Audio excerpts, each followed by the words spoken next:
Nesse vídeo eu vou falar dos principais erros mais comuns, os mais cometidos na hora de entregar a sua declaração do imposto de renda. Isso para te ajudar a evitar problemas com a Receita Federal e a malha fiscal. Uma simples conferência pode evitar tudo isso e até fazer você pagar mais imposto e deixar também de restituir aquele imposto que era devido para você. Então vamos entender nesse vídeo como fazer essa conferência, o passo a passo. Vamos ver os principais erros para você evitar na sua declaração. Sejam bem-vindos a mais um vídeo aqui no canal. Eu sou Lavínia Ramos. Esse é um canal que apoia a micro e pequena empresa, o profissional liberal, as entidades sem fins lucrativos e o empreendedor.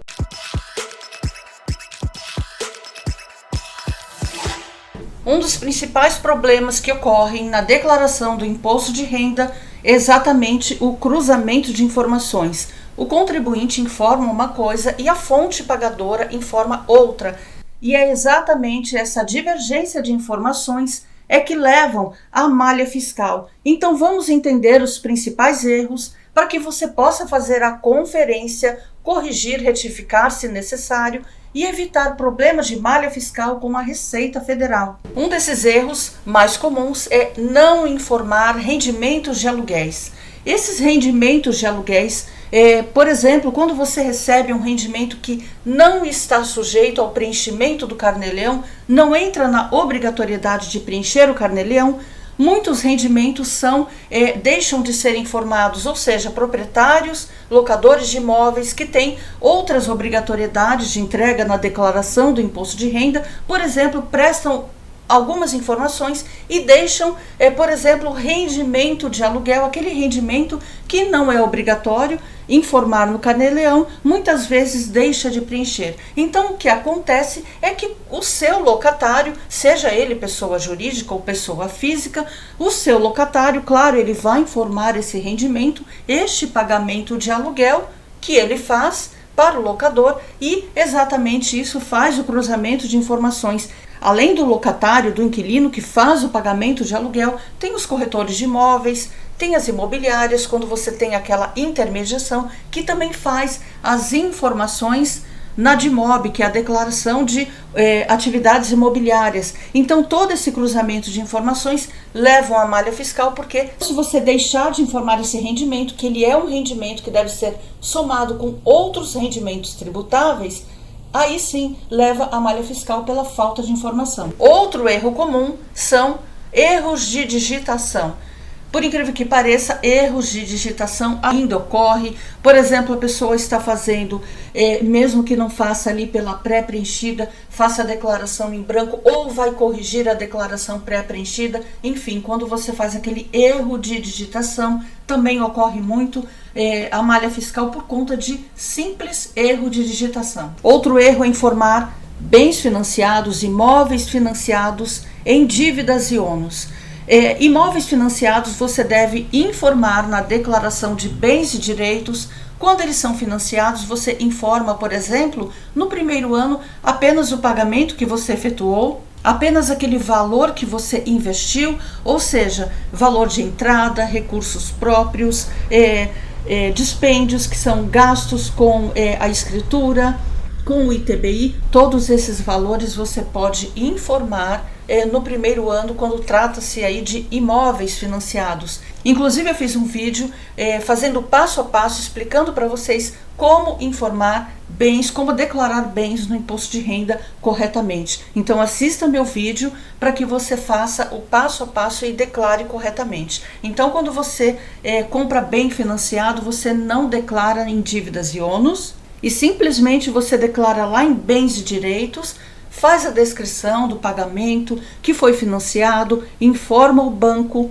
para qual você fez o financiamento, o banco que tem aí, que possui, o banco que fez essa alienação fiduciária, e aí você vai informando, ano a ano, você vai acrescentando os valores pagos, e esse bem vai ter aí um acréscimo, uma evolução patrimonial correta, mas não informe dívidas e ônus, porque o próprio bem é a garantia, ou seja, o contrato, tá, é uma alienação fiduciária e essa é a garantia. Tá? Então, o próprio bem é a garantia, você deve informar em apenas bens e direitos. Um dos erros mais comuns ainda que ocorrem são os declarantes, Por exemplo, dois declarantes, mais de um declarante, informar o mesmo dependente. O que ocorre é que às vezes o pai e a mãe informam os dependentes, os mesmos, né, os mesmos filhos. E não pode, claro que o pai pode informar um filho e a mãe outro, isso sim é permitido, mas informar os mesmos na declaração de cada um não pode. Então, por exemplo,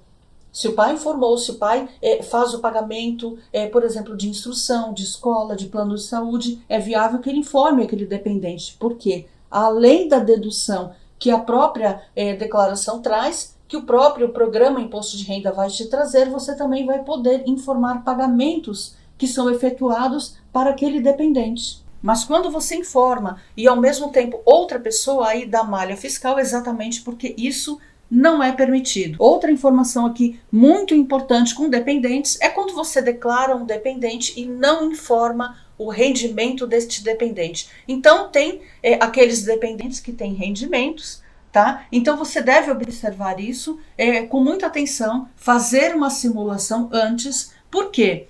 O cuidado de fazer uma simulação antes, principalmente antes do final do prazo de entrega da declaração, é você poder alterar o regime tributário. Então isso vai fazer uma diferença enorme na sua declaração. Então tem pessoas que informam dependentes que têm rendimentos de dependentes e aí ele opta, né, faz opção por um regime tributário, por exemplo, as deduções legais, e quando passa o prazo de entrega da declaração e aquele contribuinte cai na malha fiscal, e ele esqueceu de informar os rendimentos, ele já fez opção pela tributação. Então, o máximo que ele pode fazer é excluir aquele dependente. Só que, se você não simula antes, de repente, se você não informasse o dependente na sua simulação, pelo desconto simplificado, de repente você conseguiria restituir o imposto ou deixar de pagar o imposto. Mas pelo fato de você informar um dependente, de repente você optou por deduções legais, por informar pagamentos dos dependentes, só que você esqueceu o rendimento. E o rendimento trouxe aí não o benefício de restituir ou de pagar menos, mas de pagar mais imposto. Então é muito importante fazer a simulação de dependentes, principalmente quando eles têm rendimentos, porque muitas vezes convém você excluir, não informar, do que ter esse dependente e depois cair na malha fiscal e ter que pagar mais imposto. Outra informação é não declarar todos os rendimentos tributáveis. Como eu falei no início do vídeo, tem pessoas que, um exemplo, locadores de imóveis que têm outros rendimentos e esquecem rendimentos de locação. Então é bom, por exemplo, mesmo que você faça a declaração pré-preenchida que puxa tudo, é bom você fazer uma listinha de informações, um checklist, uma conferência dos seus rendimentos que devem ser informados. Por quê? Porque muitas vezes a pré-preenchida puxou 2 rendimentos e está faltando aí um terceiro rendimento. Por que falta um terceiro rendimento? É porque a Receita Federal não puxou corretamente? Não. A Receita Federal ela vai trazer apenas as informações que ela recebeu. Ou seja, se uma fonte pagadora sua não informou o seu rendimento e posteriormente ela foi lá, corrigiu a informação dela e informou esse rendimento posterior, sim, a Receita Federal vai acatar essa informação e a sua declaração vai ser novamente processada. Isso é muito comum?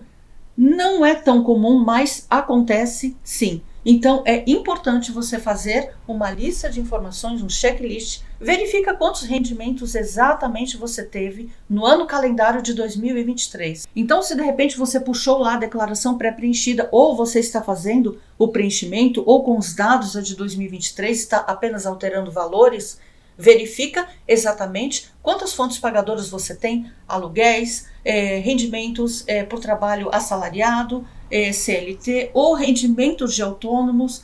Todos esses rendimentos são tributáveis e vão fazer a soma. Então, se você esquece algum deles, a sua declaração pode ser processada posteriormente e sim você ter que retificar e sim pagar mais imposto. Outro erro comum são aquelas informações de despesas dedutíveis. Por exemplo, principalmente com instruções, né, que são cursos, existem cursos técnicos, faculdade, cursos livres, mas, por exemplo, cursos livres, aquele cursinho de inglês, aqueles cursinhos livres, ou, por exemplo, treinamentos, são despesas não dedutíveis. Então, para que você informe despesas dedutíveis, como, por exemplo, um curso técnico, uma faculdade, uma escola de ensino médio, enfim, para que você informe isso corretamente, a despesa seja dedutível, consulte e verifique o tipo de despesa, vai no perguntas e respostas da Receita Federal e informe corretamente.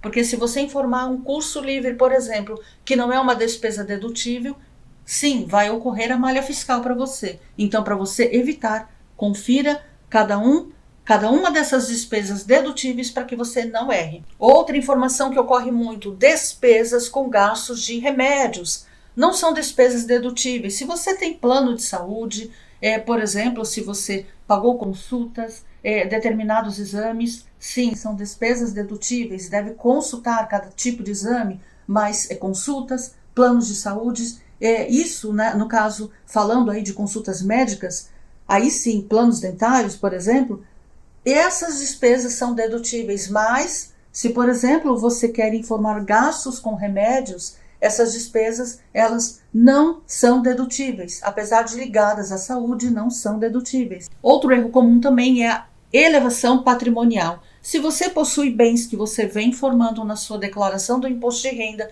seja eles financiados ou não, mas nesses bens você vai atualizando ano a ano, geralmente é com carnê do IPTU que as pessoas fazem isso. Esse tipo de atualização é uma atualização errada. Isso não está previsto na legislação, não está previsto esse tipo de atualização, certo? Então, para você fazer a evolução patrimonial correta, é quando você adquire algum bem, certo? Ou quando você, nestes bens que você já possui, você faça benfeitorias, reformas, aí sim é permitido você acrescentar no valor, ou seja, vai ter uma evolução patrimonial. Quando eu falo de bens em geral, tá bom? Por exemplo, eu estou falando aqui de imóveis, mas nessa evolução vai somar as suas contas bancárias, investimentos, bens móveis, imóveis, tudo isso vai aí para evolução patrimonial. Mas especificamente falando dos imóveis, na questão de atualização, vocês devem ter um cuidado, porque muitas pessoas atualizam os bens, por exemplo, baseando-se no carnê do IPTU, mas ela, na verdade, pagou um determinado valor no bem e ela já está lá com aquela evolução que não existe. Por quê? Porque ela está atualizando via carnê do IPTU. Acontece que não existe uma evolução patrimonial, por exemplo, por conta aí de reforma de benfeitorias, e o valor que está sendo informado no imposto de renda não justifica aquela evolução do bem. Então, toma muito cuidado com essa evolução patrimonial, com esses valores que vão acrescentando ano a ano, que não são permitidos. Corrija isso, porque você vai ficar com uma informação de bens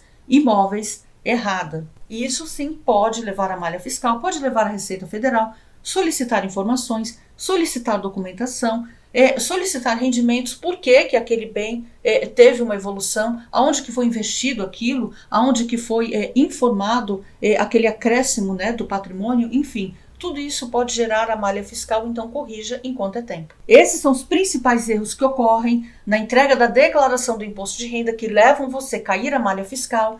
E se você gostou desse vídeo, já deixa o seu like, compartilhe esse vídeo, inscreva-se no canal e ative o sininho para não perder as notificações. Se ficou alguma dúvida, posta aqui nos comentários. Muito obrigada e até o próximo vídeo.